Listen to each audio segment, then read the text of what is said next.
Welcome back, Mr. Goodberry. The First Star Logistics studio is fully equipped and ready to record.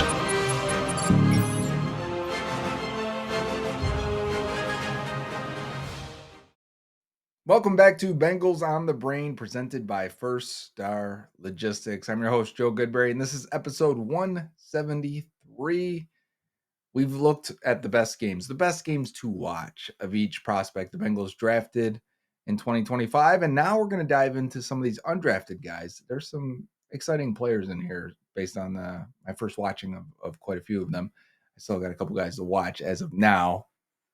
When I'm doing it in real life isn't when you see these videos. So sometimes I'm ahead of the game here and I watch them, and then you may watch this video a week or so later. And that's okay. You know, it means I have to kind of project where we're at and why I don't talk about current events sometimes as I lead into the videos. But this time, we don't have to worry about that because there was some discussion when the Bengals signed Seth McLaughlin, the center of Ohio State, who transferred from Alabama, that he was one of the top rated undrafted prospects in the entire draft. In fact, if the Bengals had a 7th round pick or a 6th round pick and would have drafted him in those spots, nobody would have batted an eye at all. McLaughlin was projected to be like a 5th rounder, mostly due to the fact that he tore his Achilles in practice and didn't finish the season with Ohio State, but was having an impressive year and won the Remington Award, which goes to the nation's top center. But I said on Twitter, and I'm very honest about it, as I always am, I didn't know who he was. I did not know who Seth McLaughlin was. Full stop. You can laugh at me for that if you want to. But I typically jump into the draft process, as you guys know if you watch the show, in January. Same time the NFL coaches do. And by then he was already injured. So I didn't see him in the playoffs. I didn't know. I watched Ohio State games. Well, right. We had a left guard. We had a left tackle to watch, Josh Simmons, Donovan Jackson. I watched Ohio State versus a bunch of teams that we were watching on the defensive side. And I never thought to myself, who is that center at any point? And now maybe some of those games were without Seth McLaughlin. That's very possible. Maybe that's why it never stood out to me. But, you know, because he was injured, he never got to test before the draft. Coming back from that Achilles, we don't know when he'll be ready. He says he'll be cleared for camp, but let's see. I mean, it's an Achilles injury. But the 24-year-old rookie will have to compete for his job and will have to compete, if healthy, for that backup center job as of now. And I think it's a tough ask. So I wouldn't rush him to be as ready as possible. I think it may work out in his favor if he's not ready. And I'll get to why. But let's watch this particular game of Seth McLaughlin versus Oregon. And why this game, you may ask? Well, 20 true pass sets versus Oregon. And Oregon had a bunch of players drafted. One of them in the first round, Derek Harmon, as we know very well. So let's watch Seth McLaughlin versus Derek Harmon, who went to the Steelers, which also makes this a good game to watch, right? And see how exactly he does. What are his skills? What are his traits? What's the upside in him? The Ohio State fans really like McLaughlin, but does that mean a future starter, or is he more of a long-term backup? This game may not answer that question. Of course not, right? No one game would. Let's dive in and get an idea of what Seth McLaughlin offers the Bengals. Seth McLaughlin, number 56 here at center, which is great because then we don't have to circle him every single time. He's going to be in the same spot every single time. I think Lance Zierlein said he is a center only, listed around 6'4" and 305.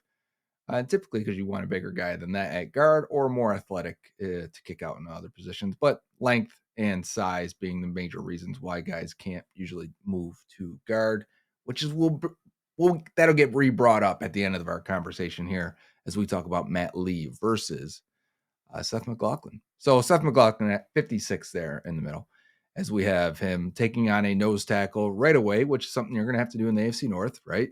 We got noses right above us. You got to get that snap, get that hand up. You see the hand battle between he and I want to say that's Caldwell. That was the right hand a little bit, and then he gets help inside before that pass comes out. So that's a right away starting with a guy right over top you is what I want to see. I want to see him, and this may be an RPO right away. But a lot of times on RPOs, you don't know if the running back's getting this ball. The offensive lineman doesn't know. and we're going to end up throwing this pass out. But still, we can evaluate this as a run blocking play as the D tackle goes this way. McLaughlin's going to take him and drive him upfield, as you'll see right there, right? We're still got to get our block done. We still got to handle that just in case the quarterback wants to give it to the running back. And McLaughlin does a good job there. Get out of his stance. I think on both first two plays so far, he's gotten out of stance very, very quickly. So I don't know what kind of athlete to even expect here from him. I have watched some. I just mean because I didn't have exposure to him, and then we don't have his testing scores. So the tape here is what we have to rely on, which you have to anyway. Anyway, I just mean in here it becomes extra important. He's got a lot of help inside there on that one.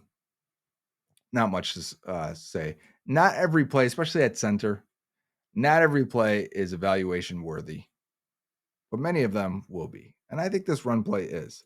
As you're going to see him here, put that shoulder into the defensive tackle next to him before climbing up and getting this linebacker right here, right? Got good push there. Good job sticking with the D tackle too, and didn't release too early to go get that linebacker. And then he gets up. Does he make contact? Is he able to locate his player, make contact with his player, and then sustain a block? Well, the sustaining part could have probably done better, but that's a very passable and a good play for Seth McLaughlin. So already we're starting off pretty good here. We got a blitz, kind of a cross situation here. The D tackle is going to go outside. The linebacker is going to come over to the A gap. McLaughlin would have liked a little bit more power there and got that guy out of the passing lane because that guy gets in the face of the QB. That's a very good throw from Will Howard with that linebacker coming in front of, flashing in front of his face. QB sneak here, a little bit of tush push action, quick snap. I don't think the defense is ready to keep it moving. He's fighting there. He's kind of got two guys he's got to pay attention to and really just hold his ground. Good anchor. What a throw. Did that get picked off? That should not have been picked off. No, they're saying that ref over there is saying offense ball. Again, for McLaughlin, I think the nose is actually going to try and hold him as he's trying to pass him off to his right guard, right? So at this point, McLaughlin wants to give this nose tackle to his guard and then climb up and seal off this linebacker. But those nose tackles, they grab a hold of you. They don't want to let you go, and you see him there. He just breaks free. You see the arm. Let's see if I can draw it for you real quick. The arm for the lineman, for the defensive tackle, just comes back up right there in this frame as he's reaching for the running back. I would have liked McLaughlin to eliminate that linebacker a little bit better, but still, I like the first part of the play. He's got to get all the way across here to block Caldwell. Caldwell's reading run first and then tries to swipe those hands away. McLaughlin is locked in. It's a good block for him. If it was a faster D tackle, a quicker, I wonder how that would have went. But at the very least, McLaughlin is doing his job very early in this game. Playing with good leverage, not getting overpowered. Even if that guy's going to get penetration, take him that way. If the run's going the other way, not going to affect you. You can see the way he played that.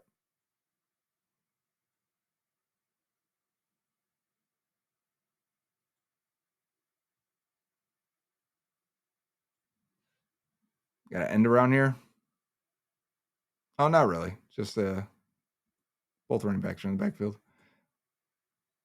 Nothing for McLaughlin there, really. He's got to come a few gaps over, but by that time the play is completely out of range for that defensive tackle.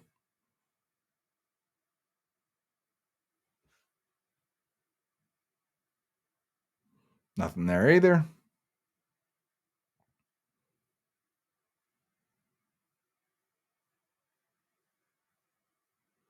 This would have been a good pacing for him, I think.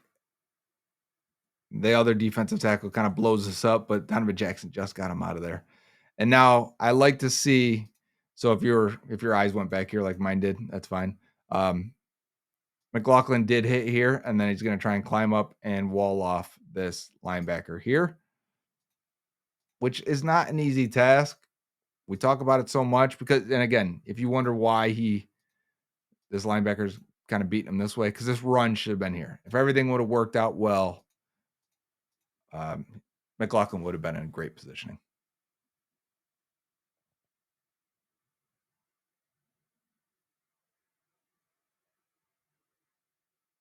All right, get out in space.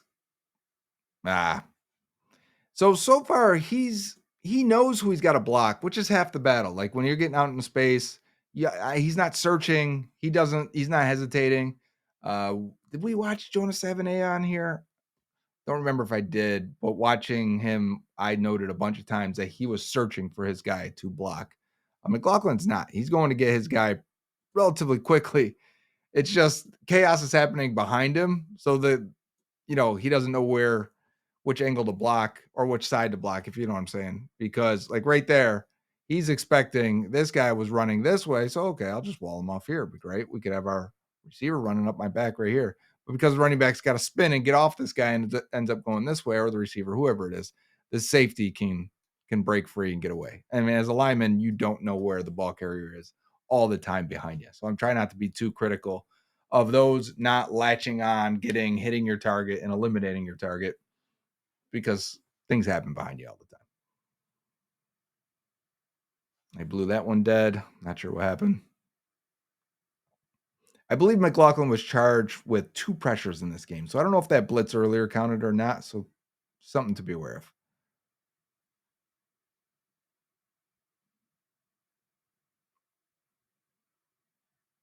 We'll try and count them and see if it is 2 or not.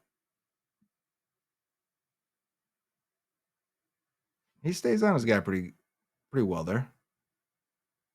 Again, he's got to adjust on the fly. That shows good balance. Shows good athleticism when you can redirect that way. Yeah, we got a good block by McLaughlin on this run play here. Gets his head out. He's out of his stance after the snap very well, very quickly. He's not winning the leverage position there, but he and Donovan Jackson start to walk this defensive tackle backwards, right? And meanwhile, McLaughlin is keeping his hands locked inside. The defensive tackle is unable to move him, and now he's gaining positioning and leverage, and now he has walled him off completely, and he's not giving up anything. Full control that entire run play. That is a good block out of 56. No doubt about it. A lot of strength there.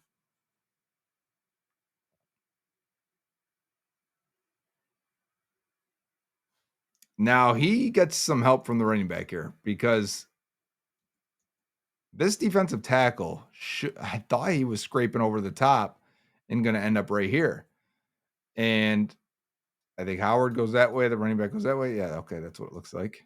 And that's the defensive tackle right there, right? That was his head that just popped up. So he did get all the way across. McLaughlin lost him there. He wasn't able to hold him. Not an easy block, because when the guy jumps a gap like that, there's no room for you to move left and right, because Donovan Jackson's right on you right there, 74. But the running back's not sure of where, or the defensive tackle's not sure where the running back is. Maybe McLaughlin had a little bit of a hold. The defensive tackle acts like it, at least. Let's see it at full speed. He says somebody had him. I don't think he knows where the running back was. And we are off to the races. Touchdown, right? Oh, they're going to call him out. We're going to get some more goal line runs.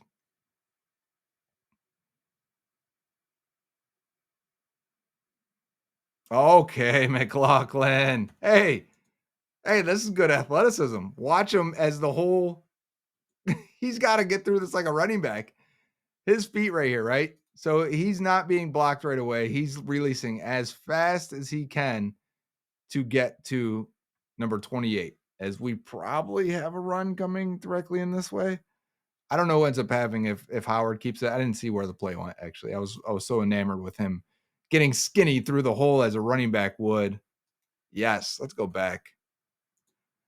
Let's watch it all the way. Watch this athleticism. Get through there. Get on your guy. Wall him off. Howard unable to get in. But I like this display of athleticism so far. I think we've got a heady player that has shown good power and decent athleticism, at least getting out of his stance very, very quickly. And again, I think he's getting out very quickly here. He's got to get to the play side of Caldwell. Now, Caldwell's here. He's on this side of him, right? On the outside shoulder. If I want to block him, I either got to drive him out of there or I've got to get around him and wall him off this way. Does that make sense? Is that a good line? If I can get around that way and wall him off. So watch McLaughlin here. He's already getting out pretty well out of his stance. So initially I would say, oh, he's going to drive him and power him out of there. But no, he gets his head around. Looks like that's his head emerging on that outside play side. And yeah, he wins them. He gets that reach block and wins. Touchdown. Good block by McLaughlin.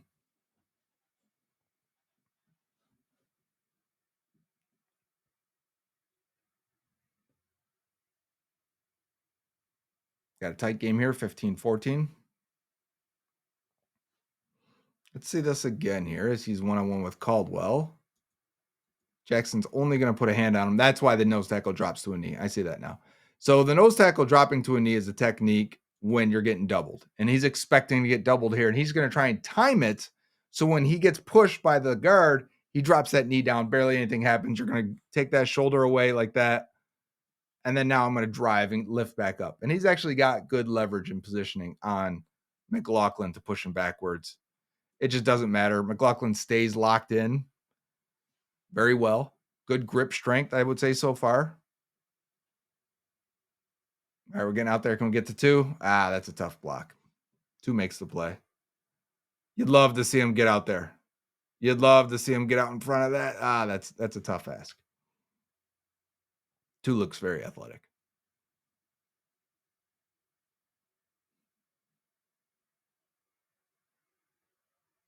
Little stunt here.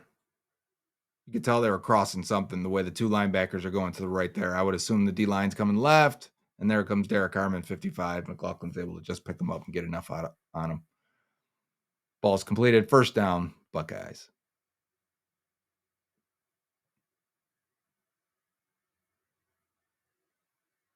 Interesting. They let Derek Harmon just go here, right? I remember this now because we watched this game for Harmon. That's right. So nothing really for the evaluation on McLaughlin there. Good job, Howard, staying alive, getting rid of it.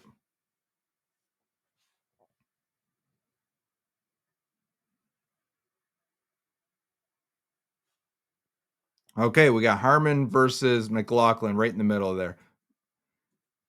McLaughlin's asking for the help here because he's getting out leveraged by Harmon. Needs his right guard to come in and really clear him out a little bit and push him far. And I would say the guard does help there. Now the guard's peeling back and he's going to hit 2. If this is what we want here, the guard's going to come back, hit 2. You need McLaughlin to seal off Harmon. And if you do, we're talking house call. This would be a huge lane. But Harmon's got that leverage, or they got that length on him. He's got him under control. Let's play at full speed here, and you'll see what I mean. He's got that hand underneath right there. He's going to discard him to the side and make a tackle. That's a win for Harmon versus McLaughlin, especially considering he had to take on a double team. Okay, we've got a short yardage situation here.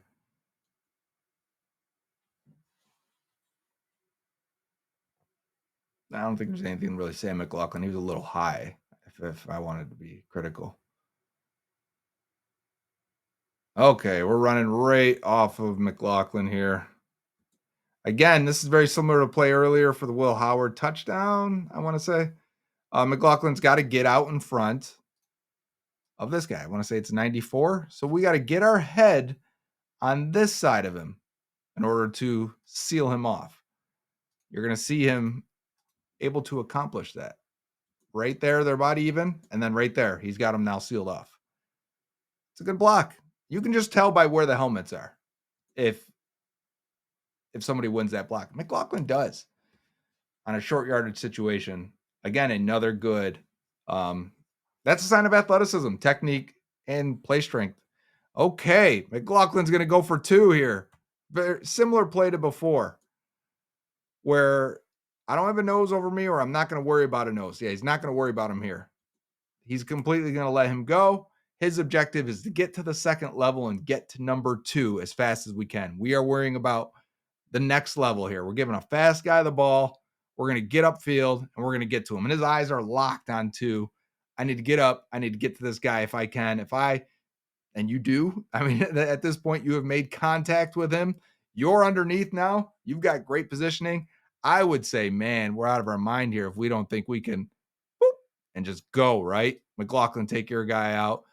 One, come and get the corner, I'd assume, is out here. Well, let's focus on McLaughlin here. Yeah, I mean, we should be cutting back on this all day long. Read that positioning. McLaughlin did his job. 2 makes that tackle. He's an athlete. Maybe he's a future draft pick, right? But McLaughlin did his on that. All right, we got to make contact with 4. Hey, the Bengals are not good at getting to the second level and getting blocks. Matt Lee is very good at it. That's why we're hopeful for him. McLaughlin's doing it in this game. Here he's going to go get number 4. Bam. Take the fight to him, the crown of your helmet onto his chin. Hey, stay with him. Latch on. Sustain your block. He's still blocking him. And walling him off backside. Still going. Okay, Seth McLaughlin. 56. I like that play.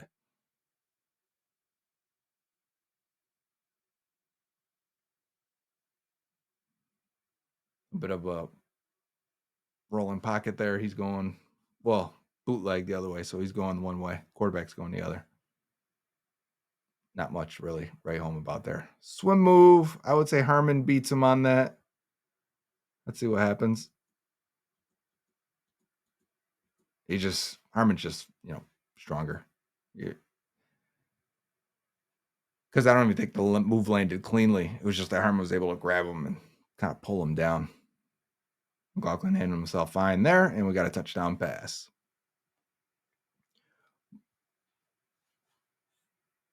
Evaluating pass protection at center is it's an interesting exercise. Not always clear how good they'll be in the NFL. So what you're looking for, though, is situations like this where he's like, okay, I don't have anybody immediately. I've got 2 eyes locked on 2. We know he's coming. And can you just keep him from having a straight run at your quarterback? Can you see who that blitzer is? Can you see where they're coming from? Can you anticipate it? Do you expect it? Is it a shock to you, or can you tell right away? And again, sometimes you got a nose right on top of you, and Derek Harmon is right over him. And can you get your hands up? Can you stonewall their best defensive lineman? And even if it's just an initial shock, and then your guards are going to help you. Well, that's your job as a center. All right, so he's going to try and get 2 here. It's funny. He tries to throw the shoulder, but Harmon, you see Harmon dip to the other way? Chaos creator, right? So now you're going to climb up, get to 2. And because Harmon has created this, because the run is supposed to go this way. Okay, so we're supposed to be running that way. But because Harmon's right here and creating all that chaos because he went around, the running back's like, all right, let me make something happen. So again, when we're talking about like, I'd like McLaughlin to not end up on the ground. I'd like him to sustain that block on 2. The play at that point is chaos. It's unpredictable. It's not what was supposed to happen. Interesting here that he's going to climb up and go get the far outside guy, and the run's going the other way. 22-21 game. Pass protection looking for work. Like we saw, he's checking his 26 coming. He's not. Okay, one more peek left. No one there. I'm coming back right. Let me help out my guard here. And he does. And we got a big pass completed down the field.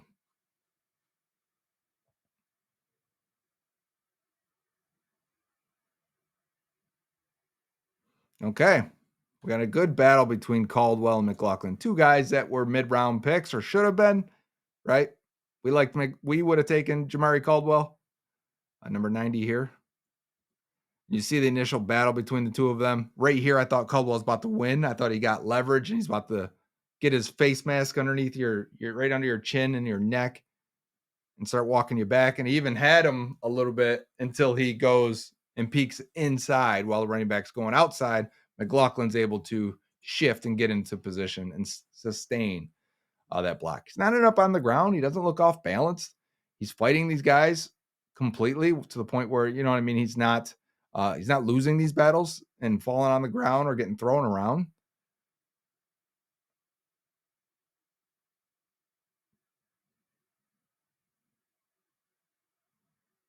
Yep. Play action.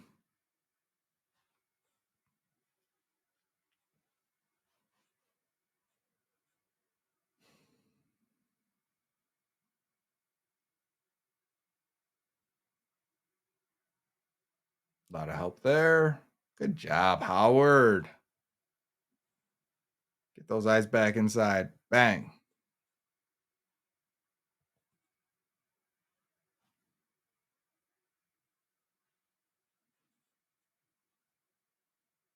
Another touchdown, Ohio State. Up by 6 now, 28-22. We're in our own shadow of the end zone. McLaughlin is fighting Caldwell. It's giving him everything he can handle.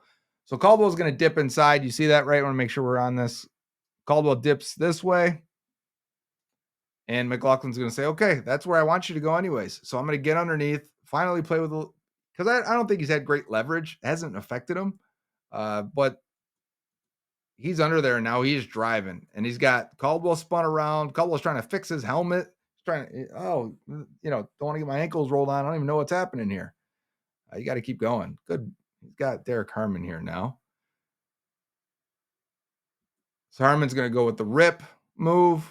And it looks like McLaughlin has him completely. I can't see where that arm is, but seeing Harmon stuck in this position normally tells me that he's probably got him. His arm's probably around him, either here or he's got him in right in the middle of the chest. McLaughlin's got Harmon, I should be clear. Yeah, he does. You can see it there. And as Harmon tries to go back inside, this is how guys get thrown down to the ground. Instead, he just gives him a shove. Okay. We'll take that for sure. He won the hand battle there against Derek Harmon. Okay, again, I like he's having a good game. And maybe some of these bad reps happen later, but this is because PFF said this was one of his it was an average game for him. Not a great game, just an average type score. But I think he's having a good game. You see, he's making contact and where are his eyes? These are signs of like a heady player that's played a lot, and he has, but he can do one task while setting up and being ready for what his next responsibility is here, which is getting onto 2. And again, if 2 wants to dip inside that way, great. Let me get in position with him. That grip strength allows me to hold on a little bit, flip my hips around, regather, get my feet where they need to be, and sustain the block. Very happy with McLaughlin in this game so far. And we are just dipping into the end of the third quarter here. A little bit of a twist between Caldwell and Harmon there, causing a little bit of chaos. Oh, was that a bad snap? We got to pay attention to that, huh? No, that's on Will. That's on Will Howard. That's on 18. That's not McLaughlin. He looks like he's asking him too about it. All right, fourth quarter. This is not an easy play. I mean, they're asking him to go all the way to the D end here. I mean, I guess it was a 5 tech out there. Still, that's not. I mean, we're trying to lead block front side, and he's got to just seal off that backside guy. Oregon's up by 1, though, now 29-28. Huh. I thought 1 had it. Not much for McLaughlin there.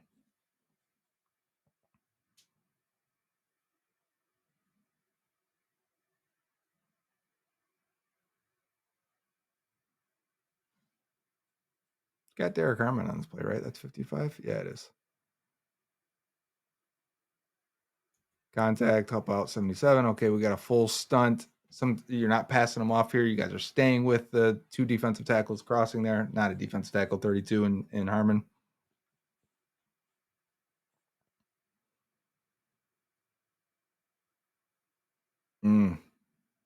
Okay, that's an interesting play. I wonder if PFF charts this as a pressure. So as they're sliding left, I would say 77's got to be more aware of that this guy's going to shoot between their gaps. And then I see McLaughlin here is like, oh crap, 77 is not getting him. I need to now get my hand underneath and drive him out, right? Your only thing you can do here is try to drive this guy this way. Get underneath him, work him. Maybe the quarterback can just step a little bit to the left of the pocket, give you a little bit of help. This isn't the initial loss isn't fully on McLaughlin, but he does a good job of regaining some positioning there to get his guy out of the way of the quarterback.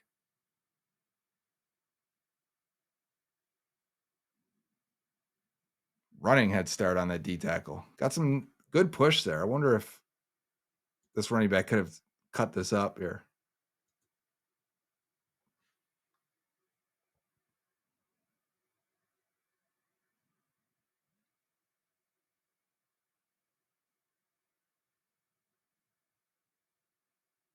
Nothing for McLaughlin there.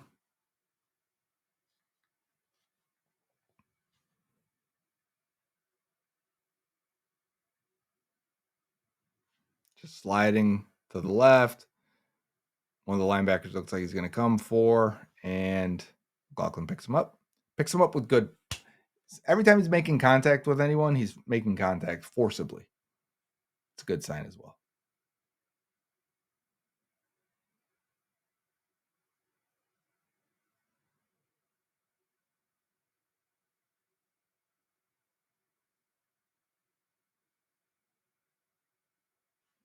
RPO action here. So the D line is reading the run.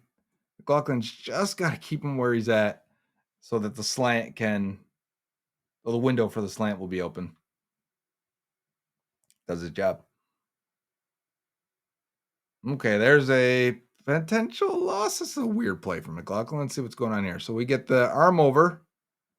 The guard's late to get over and help, but McLaughlin definitely lost that hand battle, no doubt about it, which leads to pressure. And if you keep your eyes on McLaughlin, he's going to go over and try and help out left guard here and or left tackle and completely whiff. And that guy's going to get a hit on the quarterback. So that's not a great play. That's his worst play easily. But he comes back with help from 67, but he comes back with a nice, looks like great grip strength and power and lower half body positioning too. Good base, wide base, anchoring. Again, you're getting help. Oh gosh. What? Oh, did you see this guy come across? Oh, this defensive tackle went for the rib shot on McLaughlin. Decleater. Man. And Ohio State's down by 1. This is going to be their final drive. We're at a 2-minute situation. We've got a pressure on the QB. Howard kind of folds here. And yeah, because I think this is on Howard more than anything. If you look, McLaughlin's not great body positioning there. He's lunging, making sure he's going to wash the guy outside, if anything. But Howard, he jumps this way, and I think that's what creates a sack more than anything.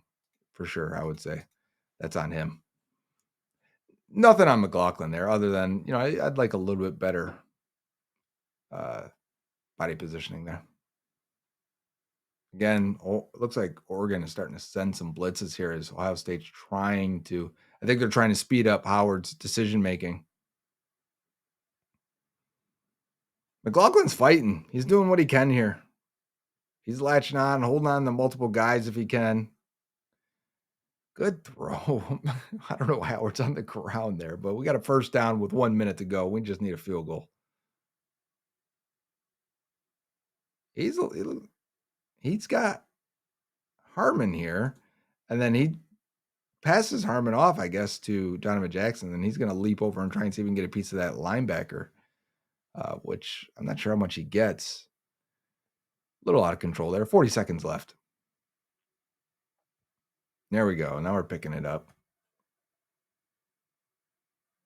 Not easy to decipher who's coming, who's got what. All right, running back's got the one linebacker. You've got the other. And he drives his guy outside. We got a first down, big play down the field. So good pickup by McLaughlin on that one. Again, he knew that was coming from the right side. Watch him. His eyes are that way the whole way. He's got a hand out just in case maybe he's wrong, but his eyes are back that way, back to the right. So I think we've seen a lot of plays that show off his experience and intelligence. Good pickup again. Oregon's bringing one linebacker pretty much every time, so he's picking it up each time. Good reset by Howard, huh? Yeah, that's not what he wanted. He had to take an extra hitch before he threw that ball. And the clock is ticking. We're down to 16 seconds left. Must have been a holding on Ohio State there. Not sure who.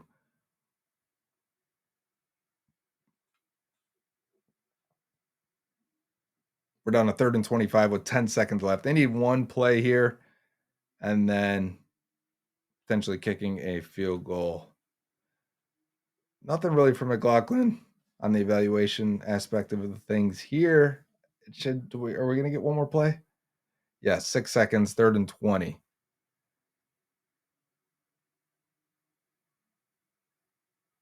Howard's going to take off and slide.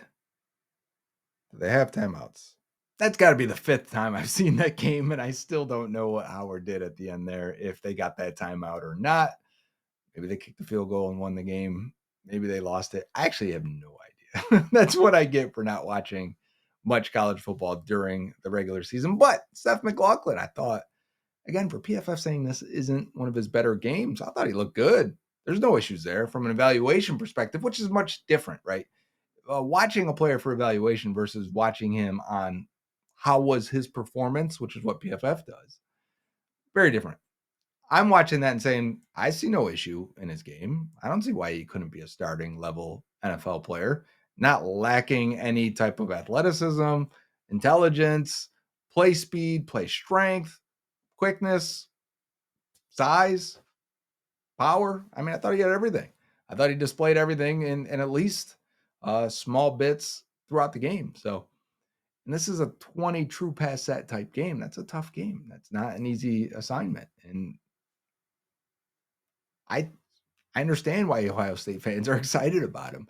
Now, based on PFF stuff, his grading was okay all year. He ends up as a 70.4, which is, you'd like better than that if you're looking for a future starter in the NFL. Before he transferred, he had a couple good stretches at Alabama, it looks like, looking at his profile. Comparing him to Matt Lee, I was asked this by a subscriber right after the draft when they started signing guys. Like, what's comparison? And to me, it's hard to compare because Matt Lee played at, I think, Central Florida, UCF. Was it UCF? I think it was UCF. And then transferred to Miami. Both of those are smaller schools than Alabama and Ohio State, right? So not direct comparisons. We know smaller school guys can end up grading better for PFF. Matt Lee graded way better based on PFF. I think Matt Lee is a better athlete. Definitely isn't as strong. I don't see any intelligence or awareness issues with Matt Lee. So it's hard for me to say that McLaughlin has that advantage over him. We're talking about two guys, one 7th rounder, one undrafted. The fact that we have any bit of hope that one of these guys could turn into your future starter, it would be huge if that's the case. That could be a big thing if you develop your future starting center out of the 7th round and undrafted rookie in the future. So maybe we're a little too hopeful when we reset and look at it from that perspective, that the league also did not draft these guys very highly. But I hope we go into preseason. If McLaughlin's healthy, great. If he's not, that is okay also. Let him start on the PUP list. Let him chill all year on IR, from my perspective, because you also have Lucas Patrick, who has played center a bunch in his career. So if you're going into game day, let's say Matt Lee has another great preseason, because remember, he had a really good rookie preseason. Let's say he has another great preseason. You don't want to cut a healthy McLaughlin, right? Because you're not going to keep 3 centers, plus Lucas Patrick can also play that position. So what do? That's why it's okay if McLaughlin's not ready to go and not ready to contribute right now. And then in 2026, it's more of, well, do we keep Karras for one more year, or do you go with Matt Lee and McLaughlin and go from there and see if one of those guys can be your starter for the future? I don't think it's a bad idea. But if McLaughlin's healthy and plays adequately, and Matt Lee plays adequately, you're going to lose one of those guys by cutting them, in my opinion. I mean, if I'm high on both, if I feel both have eventual starter upside, which is crazy to say for a 7th rounder and undrafted guy, rest of the league may be in on that as well. So be interesting how the Bengals navigate that situation. Don't be surprised. It doesn't have to be a complete negative. You're coming back from your Achilles. You're not going to play great as your first year back, no matter what. I don't care if you're 28 years old, 35 years old, 22 years old. That first year back from an Achilles, no matter what position, is not your best year. 2026, 1 year fully removed from it, year and a half, 2 years fully removed, however you want to, say that. McLaughlin should be at full speed. So I wouldn't be shocked. Doesn't have to be a negative if he's not ready to go. Doesn't have to be ready to go. The Bengals actually have depth this year on the offensive line, which feels weird. The problem is some of those depth pieces will be asked to start on the 2025 Bengals offensive line, and that isn't the most exciting option in a lot of ways to protect Joe Burrow. We're going to look at some more of these offensive linemen. They got another undrafted guy that's got a shot. They don't make him that big, that nasty, that athletic in some ways. He's clunky in others. I think that's where we're going next with Caleb Etienne, undrafted, on the next episode of Bengals on the Brain, presented by First Star Logistics. Until then, hooday. Bengals fans, tired of the same old post-game chatter? Want real insight beyond the scoreboard? Then you need Bengals on the Brain with Joe Goodberry, presented by First Star Logistics. Joe Goodberry isn't just a fan, he's a die-hard Bengals football analyst. Every week, Joe dives deep into the Bengals game film, breaking down the plays that mattered, revealing hidden strategies, and uncovering the true impact of individual performances. Get ready for post-game analysis like you've never heard before, player evaluations that go beyond the stats, and the most in-depth Bengals draft coverage on the internet. Don't just watch the Bengals, understand the Bengals. Subscribe to Bengals on the Brain with Joe Goodberry on the First Star Media Group's YouTube channel. Get smart, get obsessed, get Bengals on the Brain.